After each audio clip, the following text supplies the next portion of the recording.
पिता का त्याग।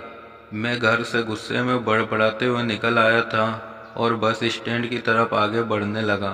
मैं मन ही मन बड़बड़ा रहा था, पता नहीं कितने पैसे छुपा के रखे हैं, लेकिन मेरे लिए एक बाइक तक नहीं ले सकते। अब मैं यहाँ से चला जाऊँगा और तब तक वापस नहीं आऊँगा जब तक मैं खुद के पैसों से बाइक नहीं खरीद लेता। इतना सोच ही रहा था, तभी मेरे पैर में मुझे कुछ चुभने का एहसास हुआ। नीचे देखा तो समझ आया कि जल्दबाजी में पापा के जूते पहन आया हूँ। उन जूतों में कील उभरी हुई थी जो मेरे पैर में बार बार घाव किए जा रही थी, लेकिन उस समय गुस्सा अधिक था तो मैं बड़बड़ाते हुए आगे बढ़ गया। एकाएक मुझे याद आया कि मैं पापा का पर्स भी साथ ले आया हूँ। मेरे खुरापाती दिमाग में एक ख्याल आया, क्यों ना आज पापा का पर्स चेक किया जाए, जिसे आज तक उन्होंने किसी को हाथ तक नहीं लगाने दिया था। पता नहीं कौन सा खजाना छुपा है इस पर्स में जो किसी को हाथ नहीं लगाने देते थे। जब मैंने पापा का वहाँ पुराना पर्स खोलकर देखा तो उसमें पैसे तो नहीं मिले, लेकिन पैसों की जगह पर वो एक डायरी रखी हुई थी। तब मैंने सोचा, ओ तो यहाँ खजाना छुपा रखा है। मैं समझ रहा था कि यहाँ पापा ने लिखा होगा कि किस से कितने पैसे लेने हैं और किसको कितने पैसे दिए हैं, लेकिन मैं गलत था। जब मैंने उस छोटी सी डायरी का पहला पेज खोलकर देखा तो वहाँ पर लिखा था, वहाँ थोड़ा सीरियस कर देने वाला था। डायरी में जो लिखा था उसे पढ़ने के बाद मेरे चेहरे पर जो एक्सप्रेशन थे वहाँ गायब हो चुके थे, क्योंकि डायरी में वैसा कुछ नहीं था जैसा मैं सोच रहा था। वहाँ पर उन पैसों का हिसाब लिखा हुआ था जो अलग अलग कामों के लिए अलग अलग लोगों से उधार लिए गए थे। उस लिस्ट में कंप्यूटर के नाम पर भी पैसे लिए गए थे। कुछ यूँ लिखा था, 50,000 बेटे के कंप्यूटर के लिए। ये वही कंप्यूटर था जिसे मैं आज तक यूज कर रहा हूँ, लेकिन मुझे ये पता नहीं था उस कंप्यूटर को खरीदने के लिए पैसे कहाँ से आए थे। लेकिन आज पता चल रहा था। मुझे आज भी याद है जब मैंने पहली बार कैमरे के लिए जिद की थी, जो मेरे पापा ने मुझे 2 हफ्ते बाद मेरे बर्थडे पर लाकर दिया था, जिसे देखकर मैं बहुत खुश हुआ था। और मुझे खुश देखकर मुझसे कहीं ज़्यादा अगर कोई खुश था तो वह थे पापा।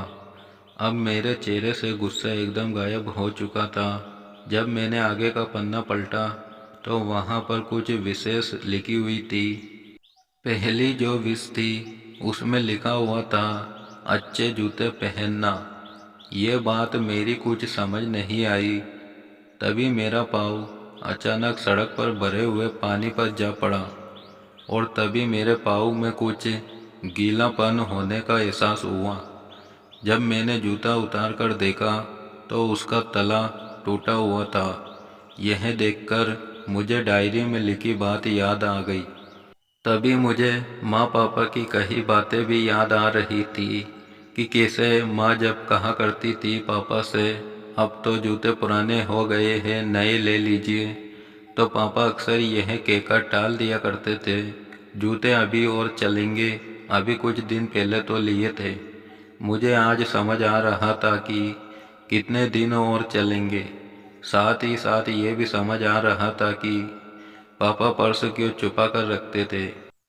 तभी उस डायरी को पढ़ते हुए बस स्टैंड पर पड़ी बेंच पर आकर बैठ गया। अब उस डायरी का आखिरी पन्ना बचा हुआ था। उस पन्ने को जब मैंने पलट कर देखा तो वहाँ कल की डेट लिखी हुई थी। तारीख के नीचे लिखा हुआ था, 50,000 रुपये बाइक के लिए। बस इतना पढ़ा और दिमाग सन्न रह गया। अब मेरे मन में कोई शिकवा गिला नहीं बचा था, बस मेरी आंखों से आंसू चले जा रहे थे। मुझे आज तक नहीं पता तब मैं क्यों रोए जा रहा था। अब मैं जल्दी से घर की तरफ भागा, लेकिन जूतों की वह कील पाँव में अब तक घाव बनाने में कामयाब हो चुकी थी। मैंने जूतों को रास्ते में ही निकालकर फेंक दिया और भागते लड़खड़ाते हुए घर जा पहुंचा, लेकिन पापा घर पर नहीं थे। मैं समझ गया वहाँ कहाँ थे। मैं सीधा पास वाली बाइक एजेंसी की तरफ भागा।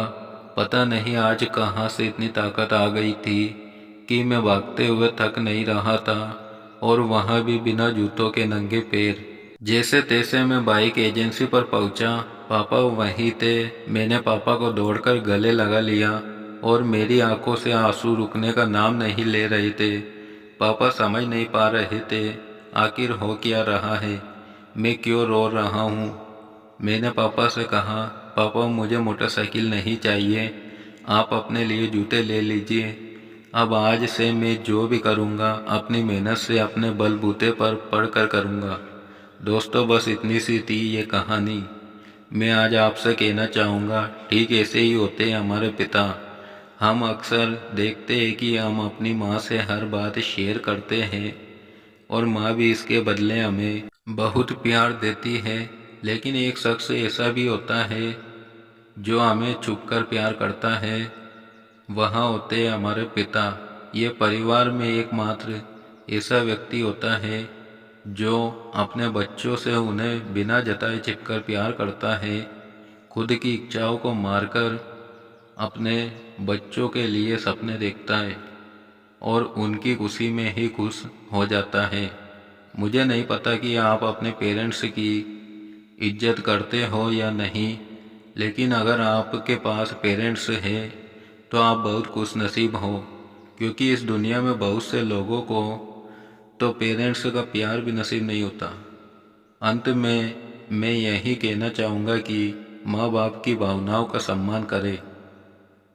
दोस्तों, वीडियो पसंद आई हो तो लाइक करें और चैनल को भी ज़रूर सब्सक्राइब करना। साथ ही इस कहानी के बारे में आपकी क्या राय है कमेंट करके ज़रूर बताना।